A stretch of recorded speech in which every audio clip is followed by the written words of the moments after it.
Hi, folks. Welcome to Crisco's Corner. Hi, folks. Welcome back. And those of you that are new, welcome. Let's have a little chat, a little tete-a-tete, as they say. And let's check out some memes here, and we're going to talk about them for a little bit. You know, the first one here, that's the Soros-backed candidate. That is Alvin Bragg, the Manhattan District Attorney, and they have a little computer card, arrest Trump, we must arrest Trump. If you notice, a lot of the progressives all talk the same. They're like little robots. We must arrest Trump. Frankly, I think they overplayed their hand. Now, my understanding so far, with the tons of legal things that Trump's had to deal with, he's been sued over 100 times and brought to court, that this is the item, the Stormy Daniels $130,000 hush money, is the weakest case of them all. They overplayed their hand, and the Democrats always overplay their hand. It's incredible to me. It really is. It's, let's go with nobody is above the law. Well, here's a nobody above the law starter pack. We have Hunter Biden smoking crack on video. We have him weighing crack on video. We have him having sex with prostitutes on video. God knows what else is in the laptop. Tons of emails about money coming in and 10% for the big guy.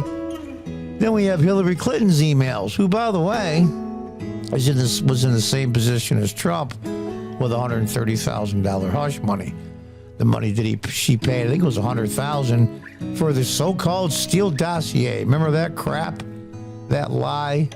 And she was fined by the Federal Election Commission. I believe it was $100,000. I'm not sure what it was. But anyway, they said it was improper what she did. It was just a so-called clerical error, so she paid the fine. Where's the indictment, and we're going to perp walk Hillary Clinton in handcuffs? What a crock of crap. And then we have, the old Epstein client list.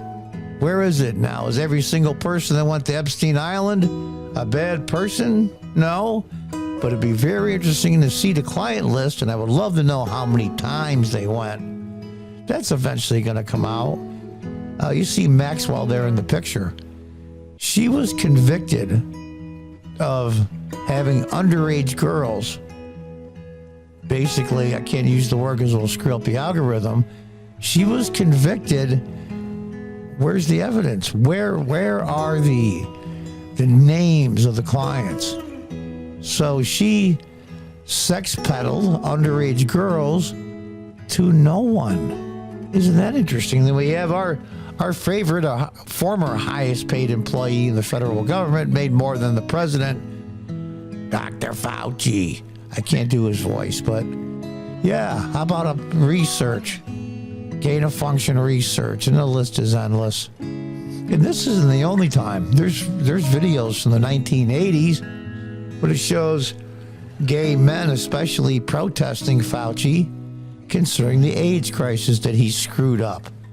It's amazing to me. They put all the blame on Reagan, but it was Fauci again. Isn't that interesting? It's amazing to me. It truly is. Above the law, my behind. It's, I don't know what to make of this. And here we are. The tip of the iceberg. What everybody sees above the water. Trump alleged porn star hush money. I had to throw that sound effect in there just for the heck of it. But what's really below the surface that nobody can see or the media doesn't want you to see? You're on the brink of World War III. Biden dirty China and Ukraine dealings, i.e. money, collapsing bank system because they were woke banks instead of doing the proper fiduciary duty that a bank does when it gives out money. They gave it out with their woke ideology. Well, all banks are connected either directly or indirectly, so it might collapse the whole system. We'll have to see. Inflation, the highest has been since I got married in 1979. from the Jimmy Carter days. Illegal migrant crisis, millions literally crossing over the border. COVID lab leak.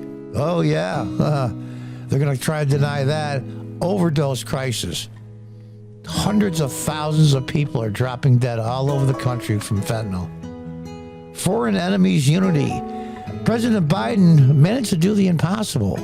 He drove Russia, i.e. Vladimir Putin, in the arms of China. So now they're buddies. In fact, they're meeting this week.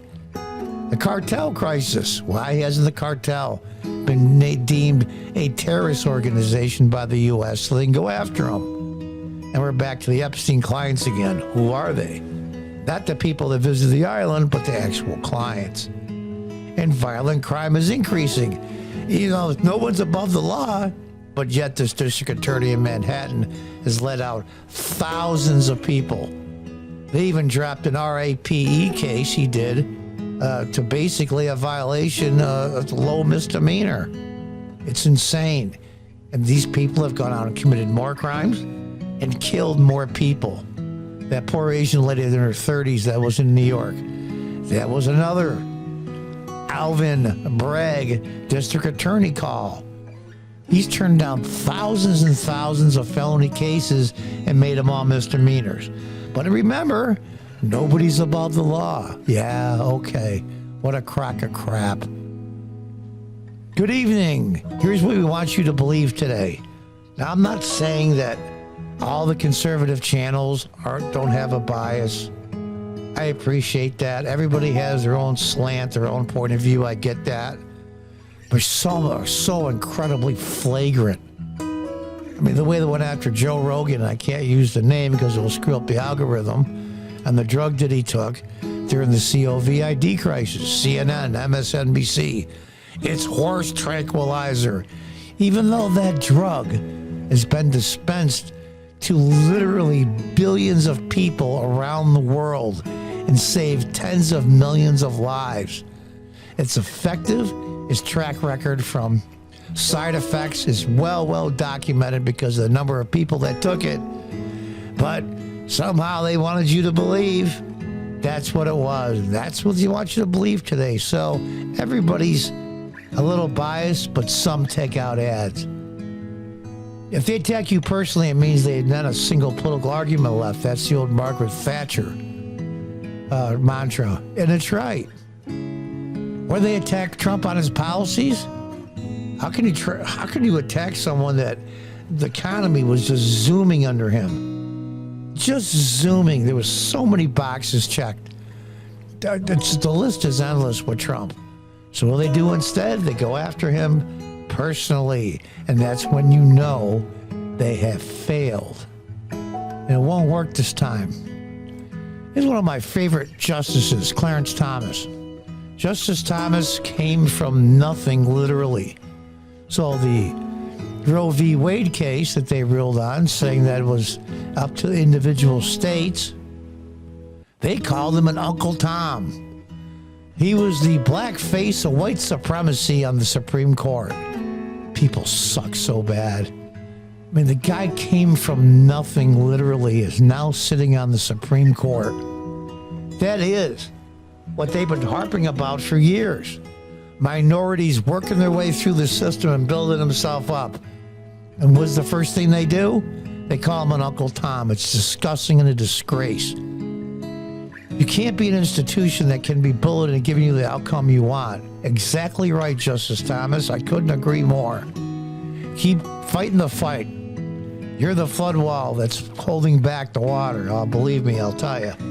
It's incredible. What they do to this man is amazing. Now, I've got a meme here. He was right about everything, meeting Trump. Was Trump right about everything? No, of course not. But he was right about a ton of stuff. You could fill a page after page after page of things he was right about. Yeah, he screwed up. He had some bad personnel choices. John Bolton comes to mind. I don't know what the hell Trump was thinking, because I'm even-handed. Even though I'm a Trump supporter, I will call out his mistakes. I will. But unfortunately, the Democrat side would never, ever, never do that. Was Trump right about everything? No, but he was way more right than he was wrong. That's for certain.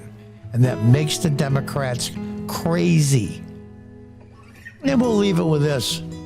Dear haters, I have so much for you to be mad at. Just be patient. That's Trump's mantra and also mine. In fact, your local circles in upstate New York, when I used to be involved in politics, I was a former city council member in the early 2000, council president in 2006. And when Trump came along in 2016, I got stuck with the moniker, I was Trump before Trump. So I was very much like him personality-wise. It's kind of like what Don Trump Jr. said about all these hundreds of millions and billions of dollars we give the countries that hate us. Well, wait a minute. Why are we giving them money to hate us? They can hate us for free. There's going to be so much more that people on YouTube, and a lot of people are going to be mad at me, and I hope every single conservative starts getting in these people's faces. And I don't mean violence, I mean verbally. Give it right back as good as you get. There's so much more for you to be mad at. Just be patient. So we're going to leave it at that. I just thought I would go through some memes and have a little chat with you guys. So keep the faith, everybody, even though sometimes it looks bleak. Until the next time, goodbye and good luck, and God bless America.